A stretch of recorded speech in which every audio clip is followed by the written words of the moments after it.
কড়াইয়ে তেলটা দিয়ে দিয়েছি, তেল গরম হয়ে গেছে। তাতে পুরো মাছটা দেওয়া হয়ে গেছে। আর মাছটাকে আমি আগে নুন হলুদ মাখিয়ে রেখে দিয়েছিলাম। দেখো মাছটাকে একটু করে লাল লাল করে ভেজে নেব। দেখো মাছটাকে উল্টে নিচ্ছি। বলো,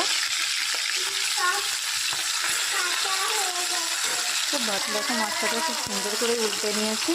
এবার এপিটাও লাল লাল করে ভেজে নেব। দেখো মাছটা ভাজা হয়ে গেছে। এবার মাছ ভাজার তেলেই আমি আলুটাকে ভেজে নেব। দেখো অল্প একটুখানি আমি এর মধ্যে আলু দেবো। আলুর মধ্যে অল্প একটু হলুদ দিয়ে দিলাম, আর পরিমাণ মতন নুনটা বেশি দিলে চলবে না, যার যার পরিমাণ মতন বুঝিয়ে দেবে। দিয়ে একটু নেড়ে চেড়ে লাল লাল করে ভেজে নেব। দেখো আলুটা প্রায় ভাজা হয়ে গেছে। এবার আমি নামিয়ে নেব।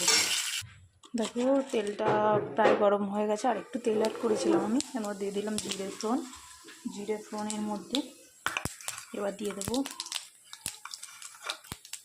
জিরেটা একটু লালচে হয়ে আসলে পেঁয়াজ কুচি।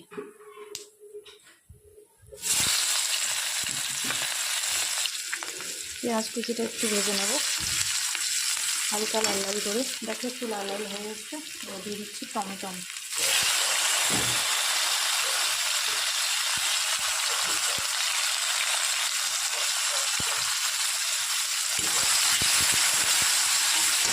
দেখো পেঁয়াজ আর টমেটোটা ভাজা ভাজা হয়ে এসছে। এবার দিয়ে দিচ্ছি মশলার মধ্যে তোমার আছে আদা বাটা, জিরে বাটা, রসুন, কাঁচা লঙ্কা, একটু হলুদ গুঁড়ো আর জিরে, আর সঙ্গে আমি অল্প করে নুন অ্যাড করেছিলাম। তো দেখো এবার এরকম করে আমি ভালো করে মশলাটাকে কষিয়ে নেব। যখন তেল ছেড়ে আসবে তখন বুঝতে হবে আমার মশলাটা কষানো হয়ে গেছে। দেখো খুব সুন্দর করে মশলাটা কষানো হয়ে গেছে।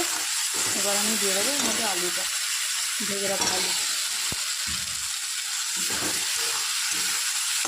দিয়ে 2 মিনিট কষিয়ে দিয়ে দেবো জল। দেখো আমি আর জলটা দেওয়া আমাদের দেখাতে পারলাম না, এক হাতে ফোন ধরে ভিডিও করতে খুব প্রবলেম হয়। তো দেখো আমি পরিমাণ মতন আমি যেহেতু মাখা করবো তার জন্য খুব অল্প পরিমাণে জল দিয়েছি। তোমরা তোমাদের পরিমাণ অনুযায়ী দেবে। দেখো তরকারিটা প্রায় হয়ে গেছে। দেখো আলুটা কত সুন্দর সিদ্ধ হয়ে গেছে।